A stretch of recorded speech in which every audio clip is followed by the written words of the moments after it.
मैं doctor Kumari Neetu Singh, department of psychology, Jayaprakash Mahila College, Chhapra.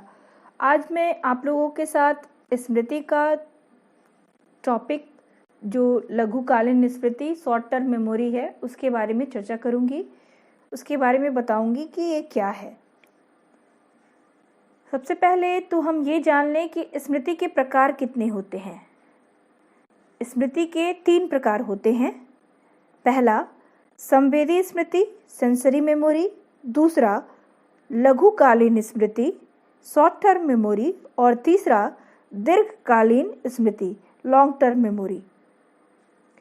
अब हमें यहाँ लघुकालीन स्मृति के बारे में चर्चा करनी है। इसके विषय में हमें जानना है कि ये क्या है। लघुकालीन स्मृति को विलियम जेम्स ने प्राथमिक स्मृति भी कहा है। इस तरह की स्मृति की 2 मुख्य विशेषताएं हैं। पहला, एसटीएम में किसी सूचना को अधिक से अधिक 20 से 30 सेकंड तक संचित करके रखा जा सकता है तथा दूसरा, इसमें प्रवेश पाने वाली सूचनाएं कमजोर प्रवृत्ति की होती हैं क्योंकि उन्हें व्यक्ति मात्र 1-2 प्रयास में ही सीख लिया होता है। जैसे मान लिया जाए कि कोई व्यक्ति किसी अपरिचित से टेलीफोन पर बात करने के लिए उसके टेलीफोन का नंबर टेलीफोन डायरेक्टरी से लेकर उसके पास डायल करता है और व्यस्त संकेत बिजी सिग्नल पाकर 15 सेकंड रुककर पुनः डायल करना चाहता है, परंतु इस बार वह नंबर के सही क्रम को थोड़ी देर के लिए मान लिया जाए कि वह भूल जाता है। इस उदाहरण में लघु अवधि स्मृति 15 सेकंड का दिखलाया गया है तथा उस अपरिचित के टेलीफोन नंबर को भी मात्र एक ही अभ्यास में सीखा गया था। उक्त उदाहरण से यह स्पष्ट है कि एसटीएम में मात्र वैसी सूचनाएं होती हैं जिन्हें वर्तमान समय में व्यक्ति संसाधित करना होता है।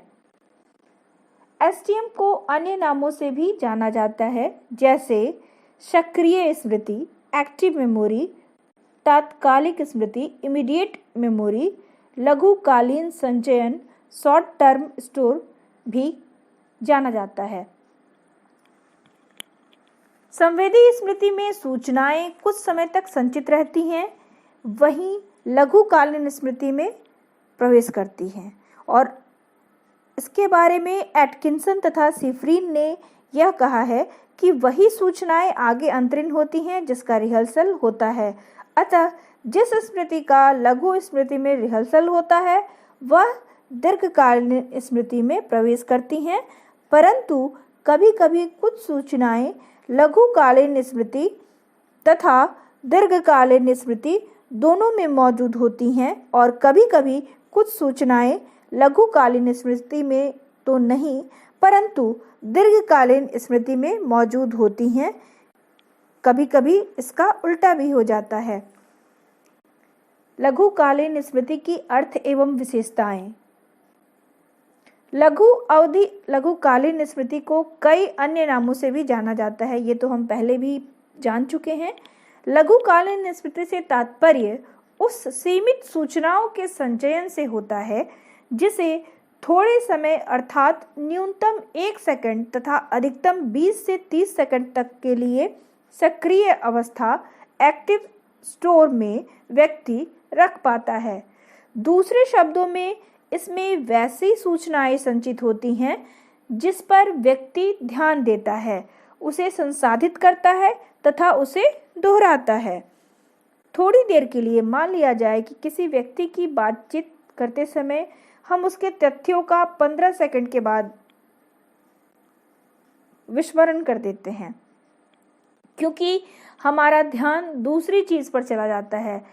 तो यह उदाहरण क्या हुआ? यह एक शॉर्ट टर्म मेमोरी का उदाहरण है क्योंकि इसमें मात्र 15 सेकंड तक के लिए सूचनाओं को संसाधित किया गया था और उसके साथ संपर्क में रह गया।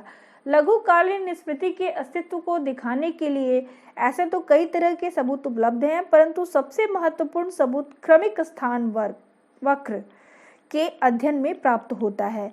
यदि व्यक्ति किसी असंबद्ध शब्दों या शाब्दिक एकांशों की सूची को याद करके उसका प्रत्यावाहन करता है तो हम पाते हैं कि सूची के प्रारंभिक स्थानों से अर्थात ऊपरी स्थानों से या निचले स्थानों से प्रत्यावाहन सबसे खराब होता है। सूची के निचले स्थानों से हुए प्रत्यावाहन को नवीनता प्रभाव तथा ऊपरी स्थानों से हुए प्रत्यावाहन को प्राथमिकता प्रभाव कहा जाता है। नवीनता प्रभाव इस बात की ओर इशारा करता है कि सूची के निचले स्थानों पर के शब्दों का प्रत्यावाहन इसलिए हुआ क्योंकि वे लघुकालीन स्मृति में थे, और प्राथमिकता प्रभाव इस ओर इशारा करता है कि सूची के ऊपरी भागों में प्रत्यावाहन इसलिए हुआ क्योंकि वे दीर्घकालीन स्मृति में थे।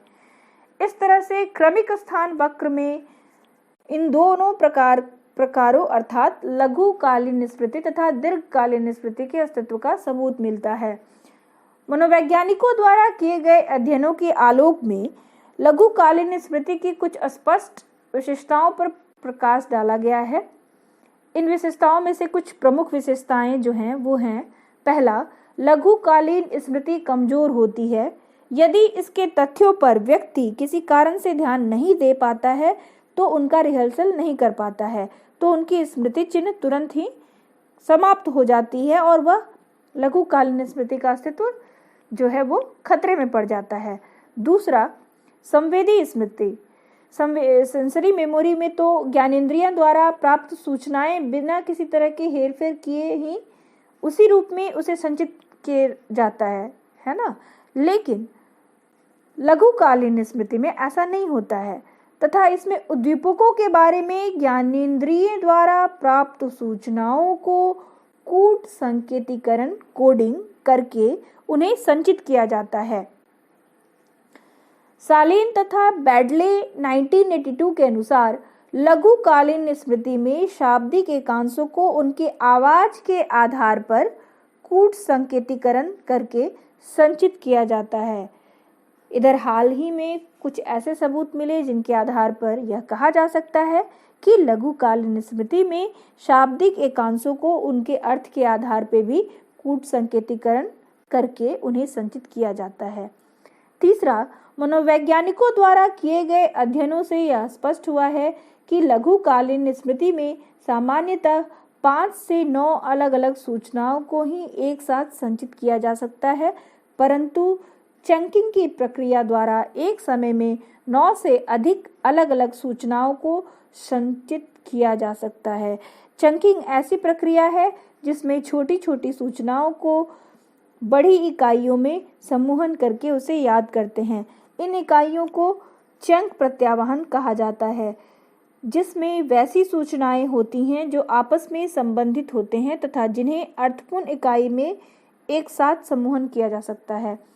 मान लिया जाए कि किसी व्यक्ति को निम्नांकित अक्षरों की सूची को एक बार पढ़ने के लिए कहा गया, जैसे FCICBICIAIBM, और उसे याद करने के लिए कहा जाता है, तो बहुत उम्मीद यह है कि वह व्यक्ति इसमें सफल नहीं होगा।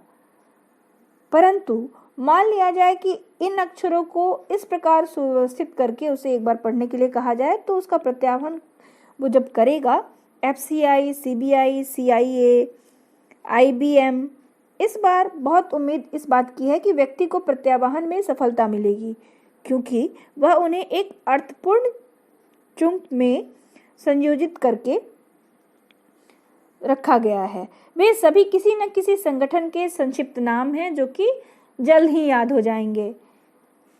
स्पष्ट तौर पे ये कहा जा सकता है कि लघुकालीन स्मृति में सामान्यतः 5 से 9 स्वतंत्र सूचनाओं को व्यक्ति धारण कर सकता है, परंतु चंकिंग द्वारा वह अधिक संख्या में भी सूचनाओं को धारण कर सकता है। इसकी विस्तृत चर्चा आगे की जाएगी। चौथा पॉइंट है, लघुकालीन स्मृति की अवधि अधिक से अधिक 20 से 30 सेकंड तक होता पाया गया है। इस तथ्य की संपुष्टि कई अध्ययनों से हुई है, जिसमें ब्राउन 1958, पेटरसन 1959 द्वारा किए गए अध्ययन अधिक महत्वपूर्ण हैं। लघुकालीन स्मृति निम्नांकित 3 बिंदुओं पर संवेदी स्मृति से भिन्न है। ए, लघुकालीन स्मृति की संचयन क्षमता सीमित होती है, जबकि संवेदी स्मृति की संचयन क्षमता असीमित होती है। बी, लघुकालीन स्मृति में सूचनाओं को संज्ञानात्मक कूट संकेतन अर्थात ध्वनिक, शाब्दिक या भाषाई कूट संकेतन में संगठित किया जाता है, जबकि संवेदी स्मृति में सूचनाएं अपने नग्न रूप में न कि किसी कूट संकेतन के रूप में होती हैं। इन्हीं संज्ञानात्मक कूट संकेतों के कारण लघु स्मृति को कभी-कभी एवीएल स्टोरेज भी कहा जाता है। सी, लघुकालीन स्मृति में सूचनाएं संवेदी स्मृति की सूचनाओं की तुलना में अधिक लंबे अवधि के लिए बनी होती हैं। जैसा कि हम जानते हैं कि लघुकालीन स्मृति में बिना रिहर्सल की सूचनाएं लगभग 30 सेकंड तक बनी रहती हैं, जबकि संवेदी स्मृति में सूचनाएं सामान्यतः 1 सेकंड से कम परंतु अधिक से अधिक 10 सेकंड तक ही संचित रह पाती हैं। इस अंतरों के बावजूद इन दोनों में मुख्य समानता यह है कि इन दोनों में जिन सूचनाओं को विस्तृत या अंतरण नहीं किया जाता है उनका अस्तित्व समाप्त हो जाता है। धन्यवाद।